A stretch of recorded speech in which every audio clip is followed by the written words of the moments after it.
Hello' guys, এইটো হ'ল টাটা এল্ট্ৰছৰ চাবি। এইটো পকেটত থৈ দিলেও হয়। গাড়ীখন একবাৰ মই বাহিৰৰ পৰা দেখাই দিছোঁ।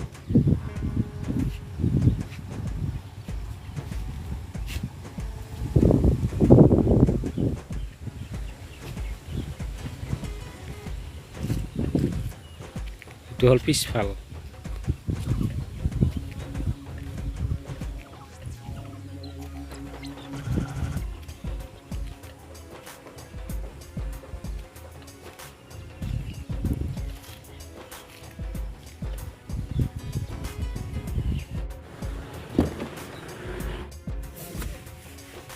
চলোৱাৰ আগতে চিট বেল্টটো মাৰি ল'লোঁ। এই এল্ট্ৰছ গাড়ীখনৰ ভিতৰটো অলপ চাই লওক। এইবিলাক চুইচ টুইচ দিয়া আছে আগত। এইটো পিছফালে বহুত জেগা আছে।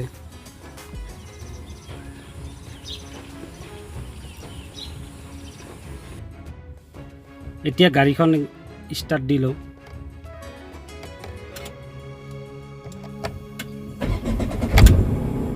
এতিয়া মই গাড়ীখন অলপ টেষ্ট ড্ৰাইভ কৰি চাওঁ কেনেকুৱা লাগে।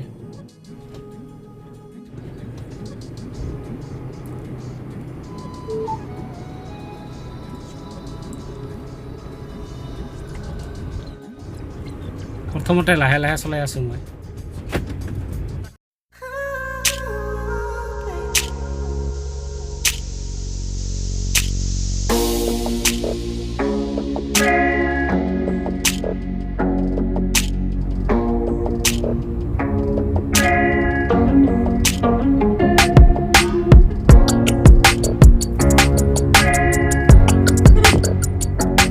এইখন ডিছপ্লে দিয়া হৈছে, চব চাব পাৰি, কেমেৰা চেমেৰা চব আছে।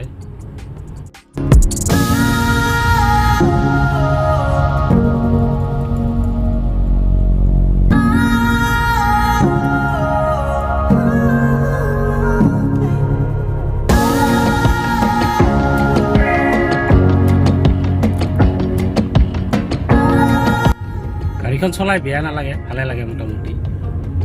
এইবাৰ মই গাড়ীখন অলপ স্পীডত চলাই চাওঁ, তাৰপিছত কেনেকুৱা লাগে আপোনাক ক'ম। তাৰ আগতে বেক কৰি ঘূৰাই লৈ হ'ব।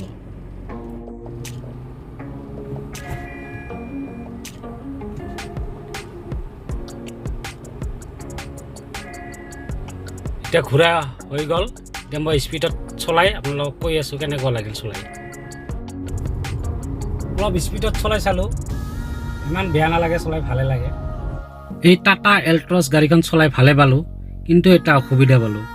অসুবিধাটো হ'ল এইটোৱে যে ফটকৈ পিকআপটো মানে নুঠে, লাহে লাহেকৈ উঠে। আজিৰ ব্লগ ভিডিঅ'টোত টাটা এল্ট্ৰছ গাড়ীখন টেষ্ট ড্ৰাইভ কৰিলোঁ।